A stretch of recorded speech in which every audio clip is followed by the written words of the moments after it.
somebody that's been in the space and in a professional space of it more than I have. So You say professional, but I think we're all fucking winging it at this point in time.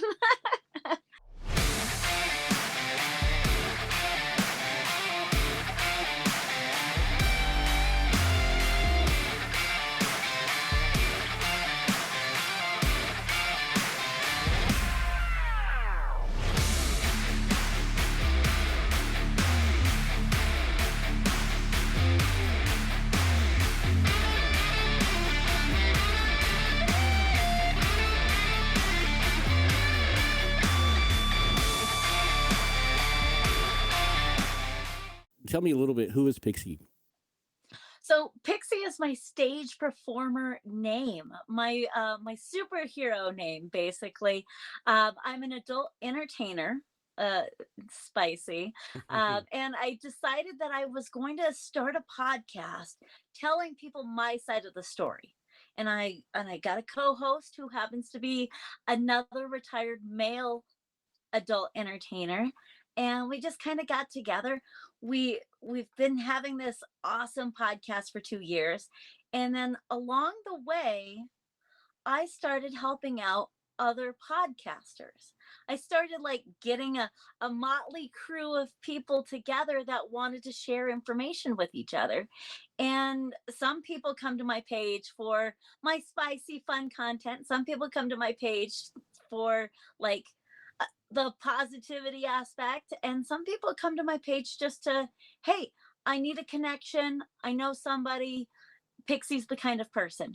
I'm very open and honest that I don't know everything. That I've been I've been ups and downs, and that I've been steadily doing what is known as a Twitter space for Mhm. over a year, Oh and wow, that's really where I grew. wow. So what do you talk about in the Twitter Spaces? I mean, I've seen a few things of it, but I don't. I mean, what exactly do you talking about? So in the Twitter space, it's like a live AOL chat where a whole bunch of podcasters get together. I come up with some sort of topic in my head. I have it scripted out, how wonderful it's going to go. And then I just release it and it goes off the rails. Yeah, And I get people from all walks of life. It's because Twitter is so vast and it's worldwide, you don't know who's going to show up for this space, for people just to talk and exchange ideas. mhm. So sometimes it goes really well, and then sometimes you get individuals who want to sing in a space. And I'm telling you, there's a reason I'm a podcaster, not a singer. It's been really fun. I do it every Wednesday. I like to get a lot of people together.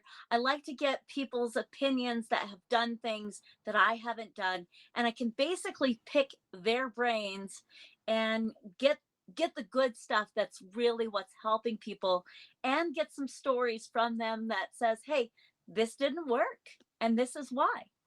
But I've kind of like changed my style of it throughout the last year. Is I get a little bit more personal and try to find out about the person. I mean, not I don't want to get too deep to where even though some people just automatically just start sharing stuff with me, which is fine as long as they don't care. It's going to be in the VOD. If they don't want me to put it in the VOD, I'll delete it. Yeah, it's crazy because I've had so many people just open up to me, and it's just like, do I have to? I mean, it's fine with me, but it's like, do I have that type of personality that just people just want to talk to me, or Well, that's a um, good thing about being a podcaster, is yeah, that if you're willing to listen, people are willing to tell you all of their story. And sometimes that story just comes out. And yeah, I like it. I like yeah. it. So talking about a little bit, you were an adult entertainer. How did you get involved with that? Well, so that's a spicy story in itself. And I all of my stories kind of lead into this one big amalgam of craziness. Like my whole life is just chaos, and I kind of thrive in there. When everything's going normal, I wonder what's happening next. So how I got into the adult entertainment nightlife is I was 18 with a brand new baby and no skills. None. I I thought I knew what I was doing. I just like every teenager thinks they know what the world is all about. And I knew nothing. So I kind of just jumped into something that hey, the money's fast, it's got to be easy. There, I can handle it. I'm a big, strong, tough girl, you know. And it ended up being something that I really enjoyed, and I really had to learn on my feet, just like in podcasting. I had to learn on my feet and had to roll with the punches, because at that point, um, going to school wasn't my thing. Uh, Getting a degree wasn't my thing. I just kind of just picked it up and ran with it. So it really worked for who I was as an individual. Okay, so I mean, a lot of people think he's like you think when an adult entertainer, in a profession that you were doing Hmm. in the clubs and stuff like that, people they get Always, a negative always. vibe or a negative persona about people put that on them. I mean, it's not all bad because I know quite a few people that are in the adult entertainment side of things, and they don't do half of that stuff that you see on TV or that you hear on the We're we're news. Or we're really busting myths as we go through and talk to individuals that come onto the show.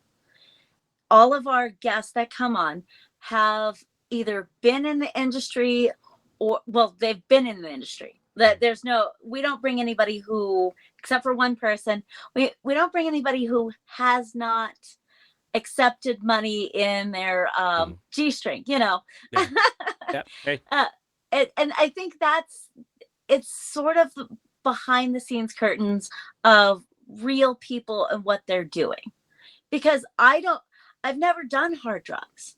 I don't have an addiction to alcohol. I don't have daddy issues. I don't have any of that kind of stuff, but I have lots of like amazing stories. I know women who are CEOs of their own business. I know people who have brought themselves out of the muck and into just living their best life. And it took a couple of stepping stones that happened to be a little bit off the wayward path. And I think that's amazing. I seen some of your tweets and stuff go across when we first met up on Twitter and stuff like that. And I just thought it was really interesting, and so I started listening to your stuff and you guys talking to some of the the workers coming on and stuff like that. It's like, I mean, I always knew, like I said, I knew that the image that people get is due to like the media and the movies and all that stuff. I mean, yeah, there are some out there that probably do it, but not. Oh, It's there very far and few between. there are definitely entertainers out there that are looking to prey upon people.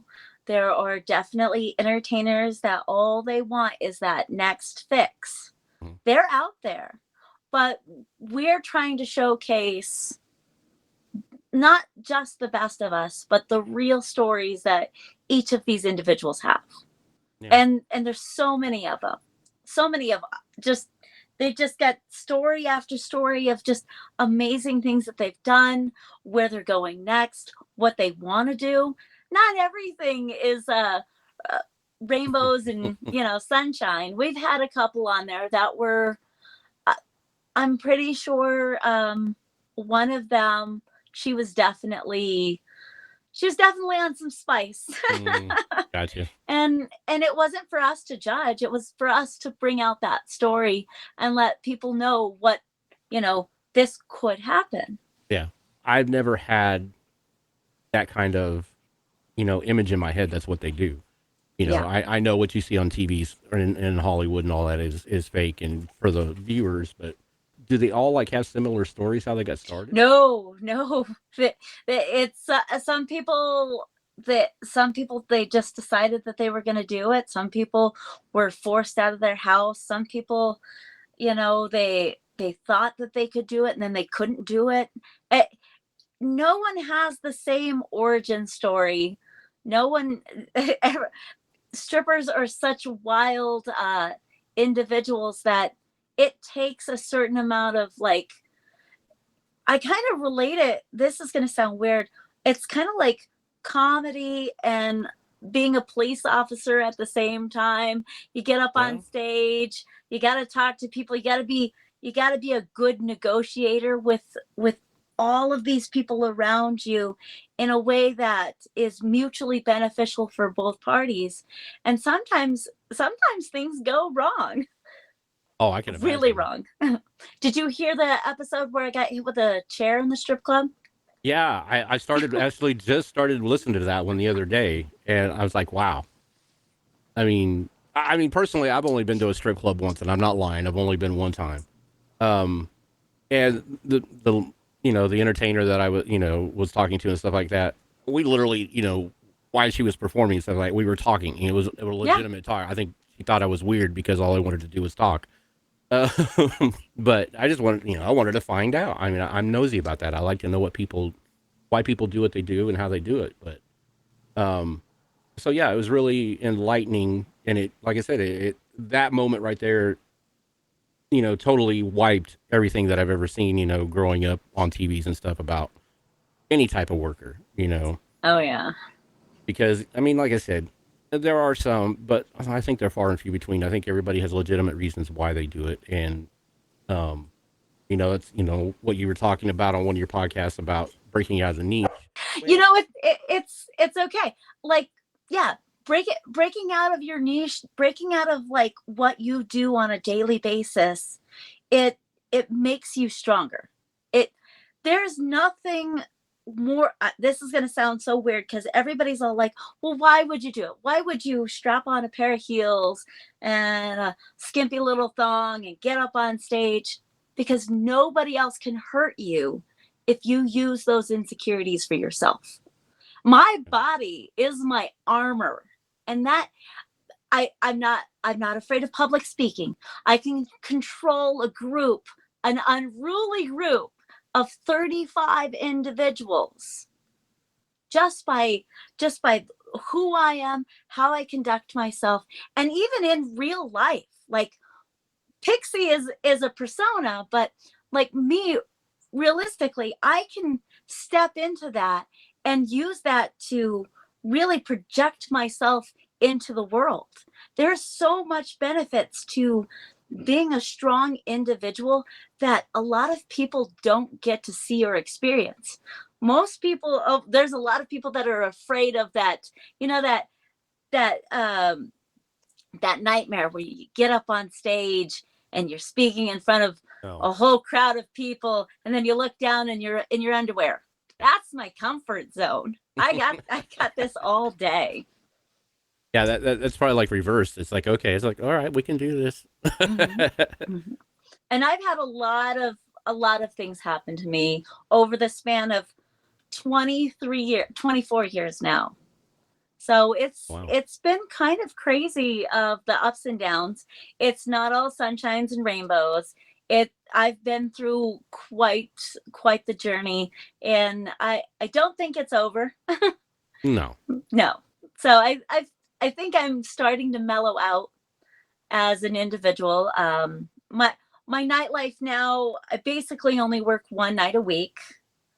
So I'm still in the clubs. I'm still talking to individuals, but now I'm really reevaluating everything. I don't drink at night anymore. If I do, it's one or two drinks with chosen people Mm. that I know who they are. And then yeah, it's more focused on making money and just being able to get home. Yeah. Yeah.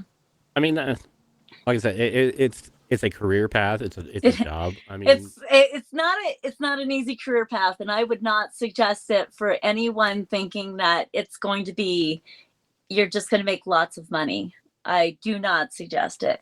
I suggest it if you're willing to try it, dabble in it, see if it works for you, but I don't suggest it. so I mean, what do you think? It's just like when I talk to different people about what they do with content creating and stuff like that. Everybody's just like dead set on. They get their blinders on, and that's all they see is just that one, the content creation.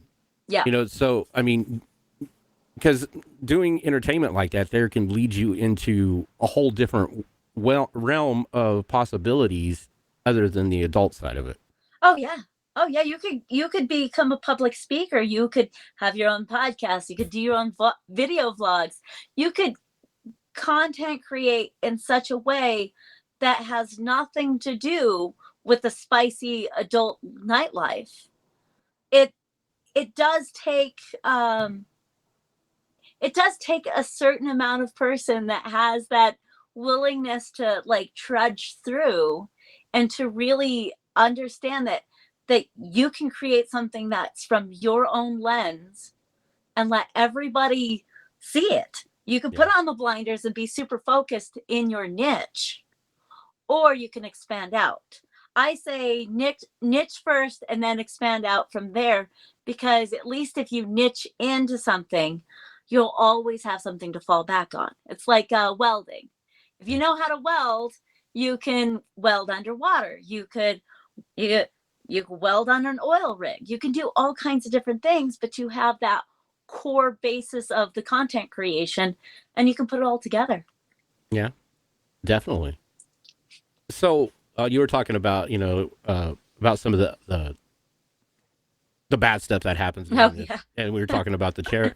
I mean, was that like the worst thing that's ever happened to you in? In the strip club, yeah, that's about the worst thing that's ever happened to me in the strip club. I've been stabbed. My front teeth are fake. Wow. Yeah. Within the last 6 years, things things. I kind of I have a big mouth and I don't know how to limit that. There, I wasn't built with one of these filters that people have, so you know Filters. every What are job those? filters, yeah, every job comes with a risk versus reward. Hmm. Are you comfortable being in a cubicle all day, enjoying your life, knowing that your schedule is set up from sun up to sundown? Perfect.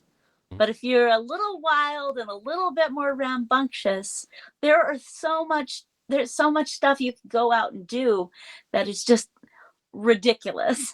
And Yeah. you don't have to live a a ridiculous life. You could be happy and completely content just being in your cubicle. And I don't judge anybody on that. I No. say do what makes you happy. Yeah. Exactly. Yeah. I mean, if I see somebody that's got a talent, you know, and they don't know how to hone it, or they don't know how to use it, or don't know they even have it, Hmm. um, I'll push them a little bit for a while until they just finally sit there and say, because I'm the same way. I have stuff that I do that I don't want to do professionally. I love doing it Right. as a hobby. Um, and but I'll sit there and it's like, man, you can do this or you can do that, and it's just like they're always sitting there. And if they sit there and say, well, I'm kind of scared, then I try to encourage them and turn them in the right position. But yeah, I mean, it, that's what I'm saying. Doing the adult entertainment stuff. I mean, it's just like any other thing. It can lead into a lot of other possibilities. Oh yeah. And So, there's a short window for it too. So because I'm older, much older, ladies and gentlemen, much older, the body parts are starting to fail me, like my knees. I'm not as slim and perky as some of the newer ones, but I do have an advantage. I can talk to people. I have multiple skills that the young generations, they're not equipped with yet, and trying to explain to those individuals that, hey, you got to go over there and talk to them and not be on your phone. oh, it's eh, oh, it's hard. I you have don't. that issue in the clubs too. We do, Oh we my do. gosh. Oh yeah, well, we get a lot of young girls, and they saw the videos, and they've heard of the song the WAP, Mm. and they come right on in with their expensive outfits, and their hair extensions and their eyelashes that could flutter them away. But super pretty, super pretty. But then you get to talking to them, and the elevator doesn't reach the top floor, So, and you're trying to help them out, and now that I'm a waitress, I haven't been on stage at least 3 weeks. It's hard because you'll explain to them where the money is, and then you'll turn around and they didn't go talk to the money. They Mm. didn't go talk to the person. They decided that they either wanted to go smoke, which I don't smoke, or they wanted to call so and so, and that guy didn't give them any money, or they wanted to go sit at the bar and have a drink first, or they just weren't ready. Wow. And then they missed out on hundreds of dollars, or Wow. maybe even just $20. Who knows what Yeah. it could be? The potential is completely there, and I think that's with creation, Yeah. content creation, the potential to have an amazing podcast or video blog or something out there that really makes makes you feel good about yourself. It's there. It just depends on what kind of distractions you're letting get in the way. So I know you were telling earlier about how you guys got started. And, your friend wanted to do stuff on what was it? Or what he We wanted to do. he wanted all right. So Mr. J is my co-host, and he's quite the individual. He's just as I think he's the diva in the show, and I really do. He's very opinionated, and sometimes we really butt heads on each other, but we absolutely love each other. He's such a good guy. He he's been a hermit for like the last, I don't know, 8 years, and he really wasn't doing anything except for working. And he owned his own company, and he managed a lot of individuals, and and made a lot of money, and then he just kind of decided that he didn't want to do anything that had to do with the spicy. He didn't want Mm. nothing. He didn't want to have to deal with guys, with girls, with stripper thong. He didn't want anything to do with any of that. So because of COVID, I wanted to try and do something. And he reached out to me and said, "Hey, would you want to start a podcast about action figures?" Action figure. And comic books, action figures, nerd culture. And I Yeah. said, "Absolutely." Why not? Because I'm a huge nerd. I mean, behind me I have Magic the Gathering cards. Oh yeah. Yeah, I really should put those away. Uh, uh, and so I said, you know what would be really lovely is to have a podcast about strippers and tell our side of the story. And he said that would be fantastic, but he doesn't know how to start. So we kind of just sat down, and I did like the basic Google search, how do you start a podcast? And it really didn't help me at all. It's probably one of the reasons why Project Podcast exists. I We started with one of those Blue Yeti snowball Mm. microphones in the middle of his kitchen, and it's so if you ever listen to my podcast, don't listen to the first 6 episodes. Just skip ahead, unless you're willing to struggle it out. It sounded terrible. We were talking over each other. We were trying to get our word Mm. in over each other, and because we're both too loudmouth schnooks, we really wanted our word to be the last word, and we didn't know how to communicate that on a podcast. So that was a learning curve. Yeah. Once we got to 21 episodes, things really started to move and click. We still have our issues like all podcasters, but it's been quite a fun journey. I love it. I love it. Oh, I do too. I love meeting new people. Like I said, starting with talking with you and stuff like that. I'm starting to branch out into different realms of talking with different people. I finally got over my fear of talking with people.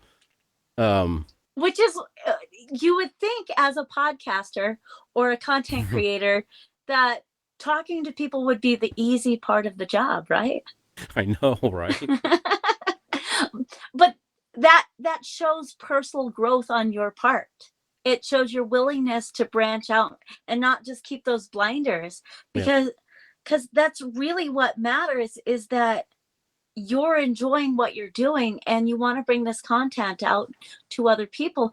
And as you grow, you're going to make more connections, and you're going to make more interesting Yeah. connections.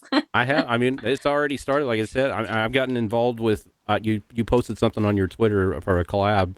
I started going through and interacting with some of the people. In that section of it. I've got a few followers on Twitter back and everything else. And a few comments and stuff. But yeah, I mean, and that's perfect. I love that because I always looked like podcasting is like this little niche community that click community, but it's really not. I It's mean, not. It okay, so story time. So I started on Twitter because I feel like everybody should have three platforms that you promote your podcast on. Mhm. And I knew nothing about Twitter except for it was a viral scum. It's villainy scum. It's like everything that Star Wars said about just terrible. You don't want to go there. You don't want to be associated. The only people who go to Twitter are those ones that post their breakfast Mm. or yeah. And I was like, Yep. there's got to be more to Twitter than this. So I started out, and I'm just tweeting into nowhere. I have no idea what I'm doing. I'm asking dumb questions like, "Hey, where are the cat videos? What's this and what's that?" And it just didn't make sense for me. And then I started a fans only because, well, as a spicy content Hmm. creator, I'm going to create content all over the board to see what sticks. Yep. And I kind of took away the momentum from my podcast and put it over into something else that didn't work. Mm. So then I had to basically redo everything on Twitter. I had to rethink the way that Twitter is used. Twitter is a massive social media networking site. It is all about connections. It's all about getting people and answering questions and really just being part of something bigger than yourself. So when I started, I had I had less than I had less than 600 followers. There goes my thing. I had less than 600 followers, and I had a core group of 6 podcasters that were just amazing. And I still talk to a lot of them today. Like I've got 22 minutes. I got his phone number in my phone. I got Job. I've got Glaza. I've got people in my phone that I've built a connection with.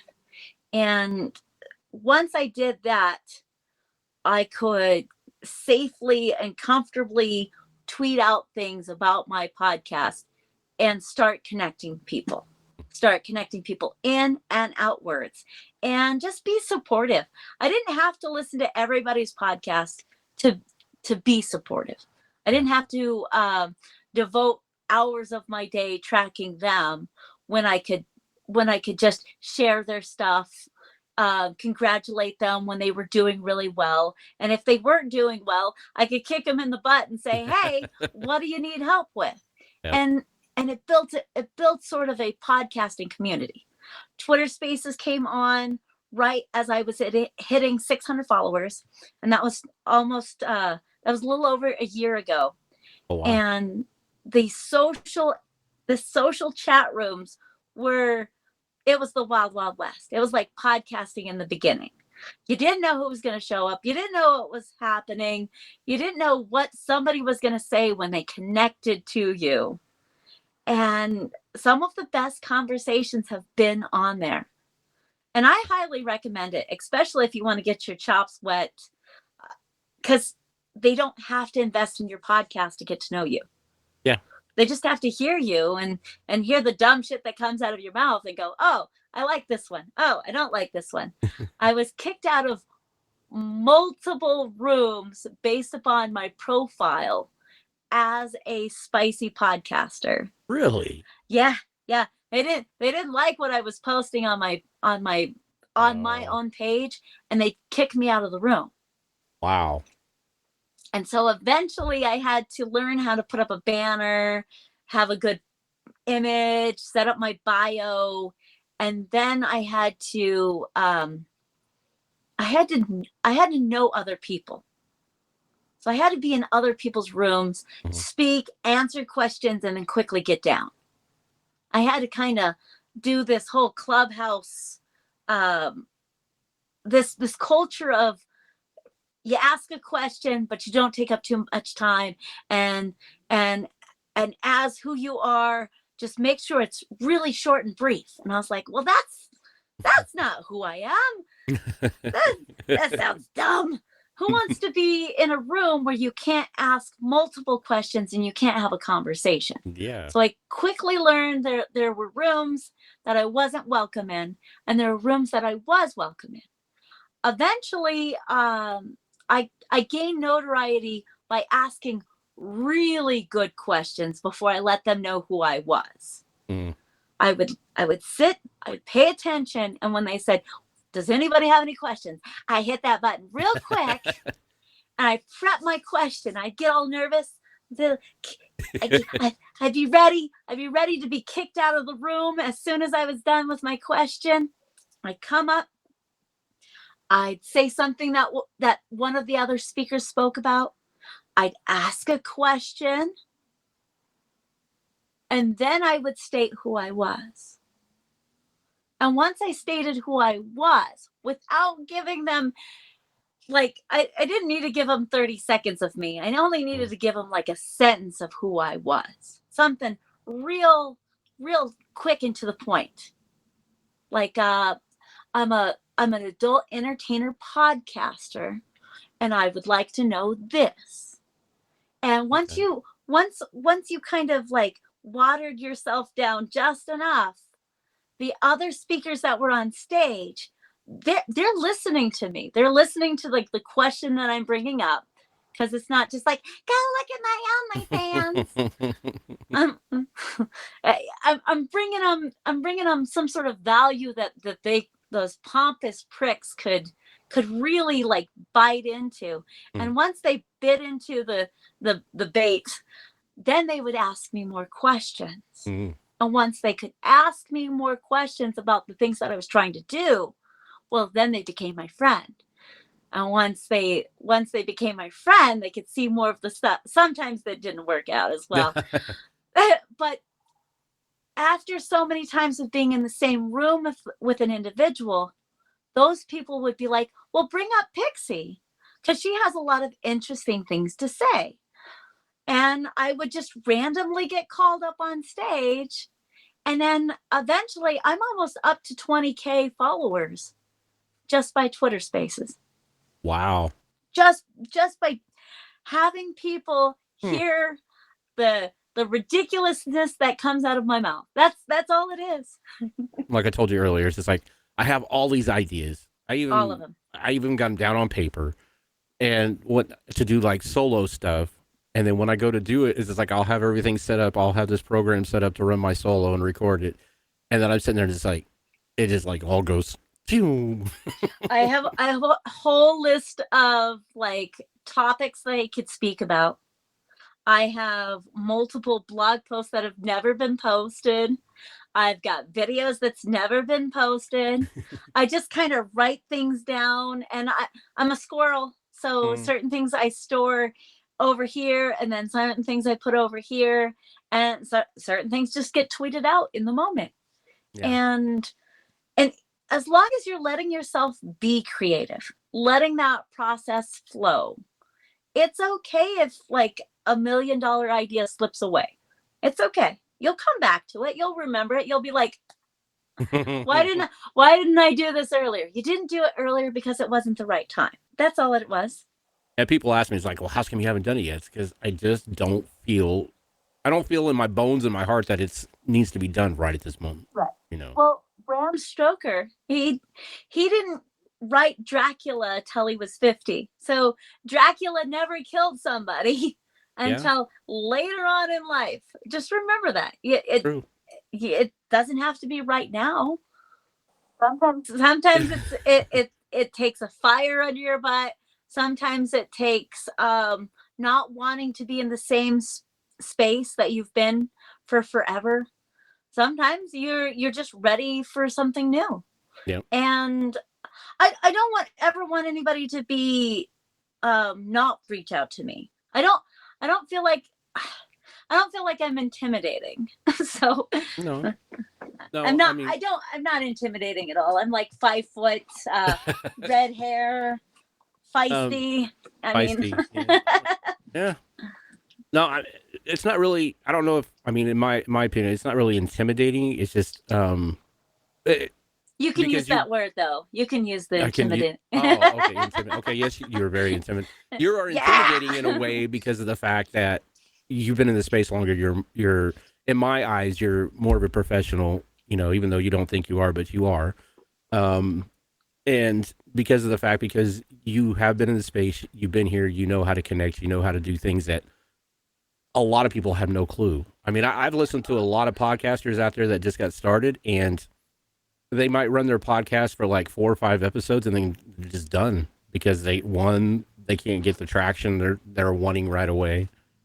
I Um, think that's really the reason why I do project podcasts on Wednesdays, is to help people know that you don't have to podcast alone, that it does take time, and it is a slow burn, and that having somebody in your corner that you can ask questions, because I still ask.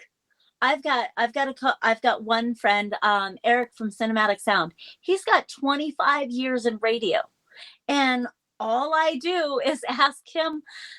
He knows not to come in and get a microphone, because I will barrage him with questions, and it puts him out of his comfort zone. oh, okay. I don't mean to do it, but he's got so much knowledge, and everybody, even if you're just starting out on a podcast, even if you only have 5 episodes of your podcast, you know something that I don't, or I presume that you know something that I don't, and that it just takes. I might know something that you don't know, and it just takes a little bit of somebody willing to help you. Yeah. And if we just went out there into the world and we're just a little bit more, not nice, but supportive. Yeah. Yeah. Supportive. I'm not nice. I'm just supportive enough that it really, it makes a difference. It might not make a difference to everybody else, but it makes a difference to myself, Yeah. because when I first started out, it was just blog post. It really, there was nobody that I could go and ask, well, if I do this, will this happen? Yeah. And it's nice to hear that other people went through the same things that I went through. And I think that's what content creation is that we're creating something that didn't exist, but we know it needs to exist. One of my pet peeves is when I see people that don't help other creators grow. I mean, we're all individuals. We all have our own way of doing things, our own persona or personalities. But there might be, like you said, there might be something that, pick your brain about that I wouldn't know about how, I've already learned a couple of things tonight that, I'll put into play. But that's just one of my pet peeves. It's wild to think that, well, on average, most podcasts aren't going to on average, most podcasts aren't going to be successful. But what is success to one person is different to another. I like to tell people, if you were in my living room and there was 10 people in my living room, there would be no place to sit. Mm. That's a lot of people. And then having 10 people show up for you every single week, that's pretty successful. It Yeah. doesn't seem like it's successful, but it is. And then if you could gain 11 people the next week, or you get up to 50 people. I couldn't have 50 people in my living room. No. I couldn't have 100 people in my house, let alone in my living room. It's a very small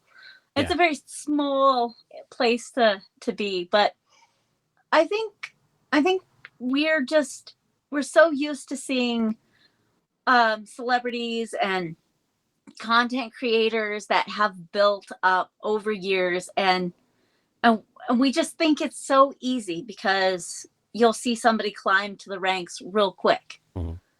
And but nobody talks about that slow burn. Nobody talks about the little things that happen, the ups and downs, the how many times 12 times a day that you've thought about quitting, or hey, this was in my eyes a really good episode, but nobody listened to it. Mm-hmm.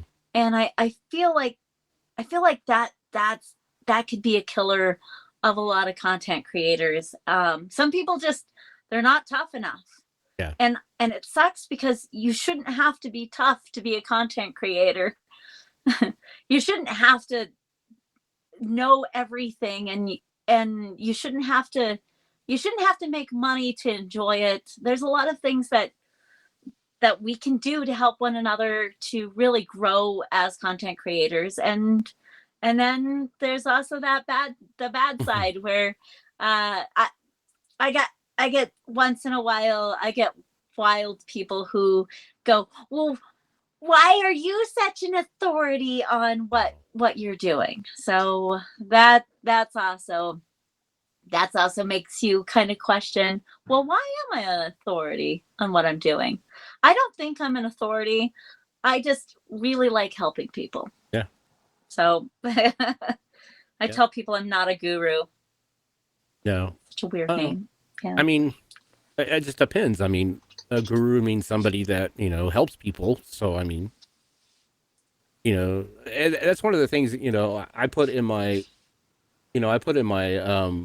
my other Twitter bio, because I run 2 Twitter accounts, one for my gaming side and one for this, and I put I never want to be right. I just want to shed a bright light on somebody. So my whole focus is not being right about what I'm talking about. I just hope I can make you see a different side of things.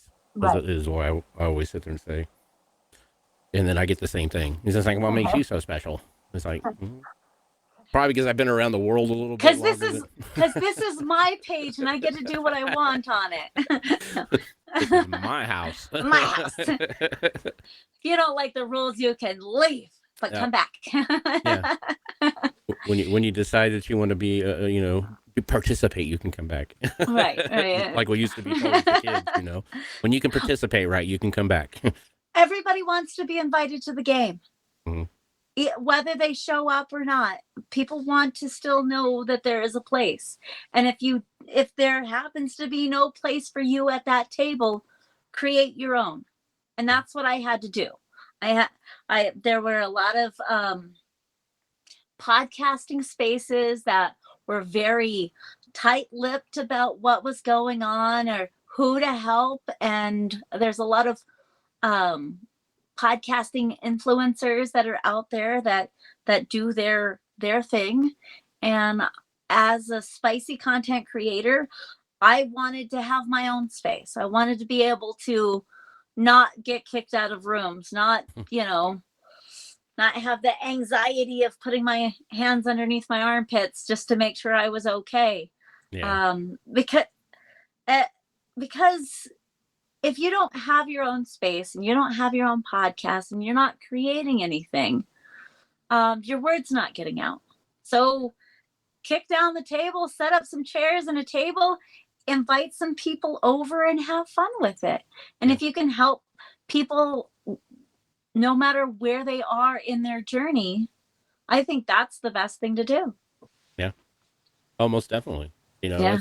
I don't see, not tooting my own horn, but I don't see a lot of podcasts. What I do by having a conversation like this, I mean, you can always tell, it's like everybody asks, it's like, well, can I get a script? And I always have to laugh. It's like, I don't have a script.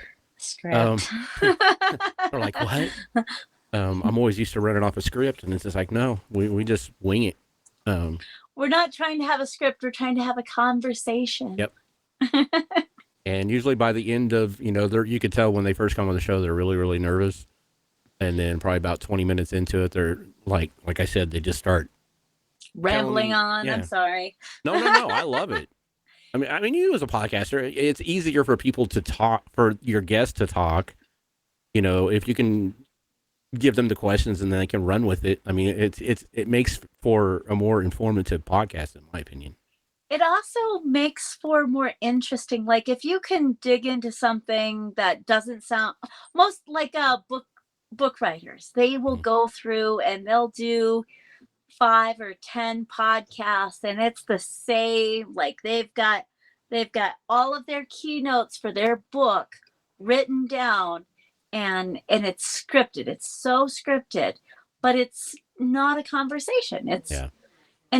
It's hard to listen to, especially if they've got a lot of fans and followers. Fans and followers will eat up everything that you produce. They Yeah. are greedy. Mhm. They want it. They want more of you than you can put out. And if you can give somebody a little tidbit of something that they haven't heard, that follower will eventually become a super fan. Yeah. And I think that's kind of cool. Yeah. I might have one super fan out there. I'm sure I do. Oh yeah, most definitely. I hope.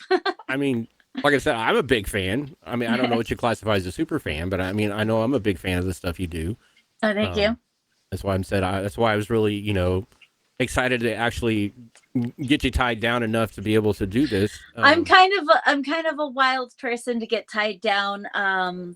Things happen all of the time, and if I'm guaranteed to do something, I'm guaranteed to do something. But getting me to like agree before Yeah. I'm guaranteed, I'm like, not right now. I don't have time. I'm a little bit busy. Yeah. I'm not. Most of the time, I'm just not feeling it. It, it is what it is, and Yeah. that's how life is messy. Oh, very.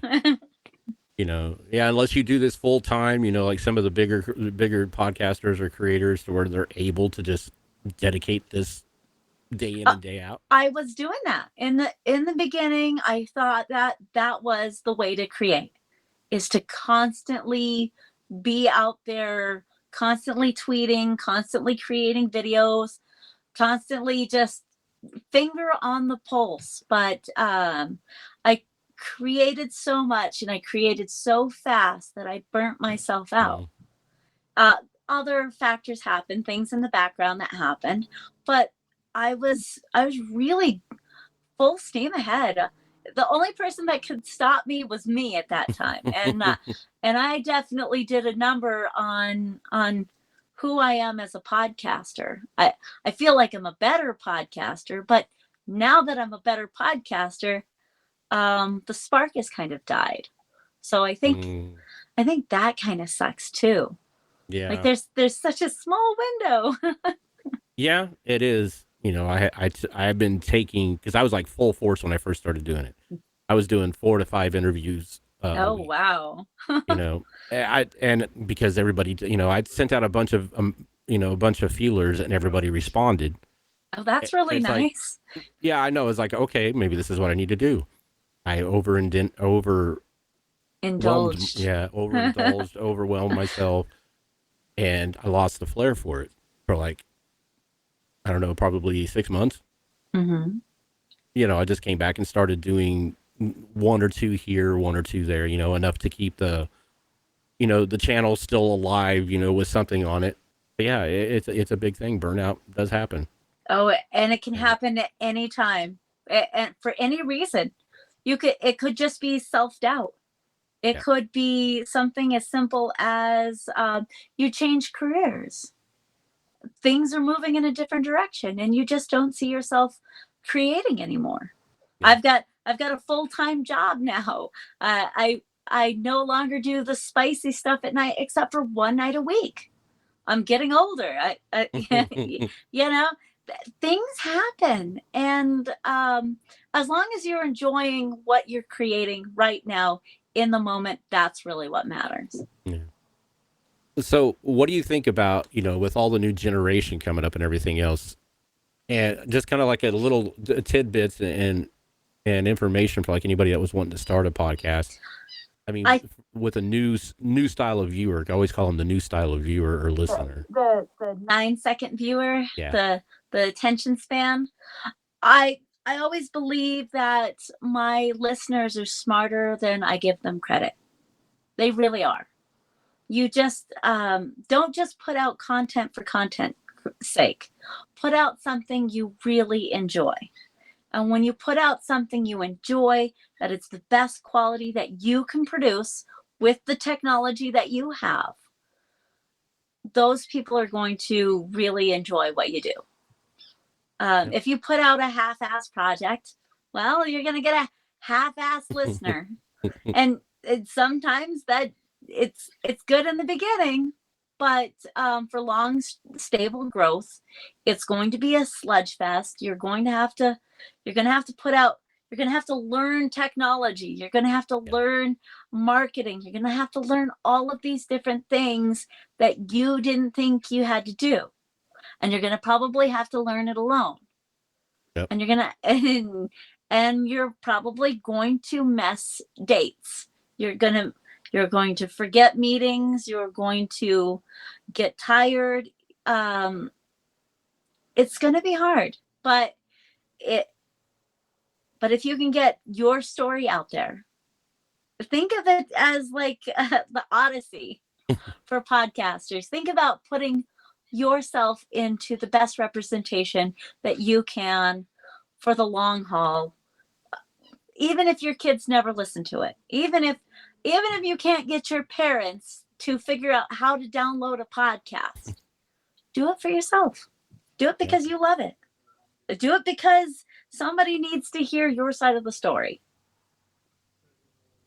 See, and you didn't call yourself a professional. That sounds very professional to me. I'm not a professional, guys. One of the ways that I grew my podcast on Twitter was sharing terrible stripper memes. I would post up a terrible meme, just like grandma getting a lap dance from some cowboy, and I'd be like, would you be interested in a stripper podcast? And then there'd be a link and a couple of hashtags, and people would see the meme, and then they would read. People are very visual. They'd look at the meme and then they'd read. And then if I could get them to read, then I could get them to click on the link, and then they'd listen. Yeah. Yeah, I like Simple, right? Yeah. And it's the simplest things that are the biggest things, you know, the very simplest things we think, oh, nobody will do that. And that's what people want. Oh, But, yeah. Yeah. you know, If you can only entertain somebody for 7 seconds, they can look at a meme for 7 seconds. Yeah. I mean, I think it's, I think it's the reason why TikTok, I think it's why everybody's going to Reels and Shorts is because, you know, we're also being forced into Reels and Shorts because that's what the algorithm wants. Yeah. Any platform wants you to use their newest available hoopla. You know, when Twitter Spaces came out, that was the hoopla. Yeah. So Reels that's what they prioritize right now. You always want to sort of give into it, but not to where it's gonna if you're doing so many reels a day and you're not paying attention to the dog, or dinner's not getting done, then maybe you might want to back off a little bit. But All no. right, Rebel, this All right. has been so much fun. Thank you for having me on your podcast. Well, thank you, Pixie. I really appreciate it. It was really good to get to meet you and get to know you. So that was a real blast. And like I said, maybe here somewhere down the road we can reconnect and do this again. Always send a message, even if you don't hear anything. Just keep blasting him. Just, Okay, what? Just keep pounding at the keyboards. Yes. Sometimes persistence does pay off. It does. I found that out. All right, but go take care of what you need to take care of, and like I said, and thank you again. Well, thank you again, Rebel. You have a wonderful night. You too. Bye. Bye-bye.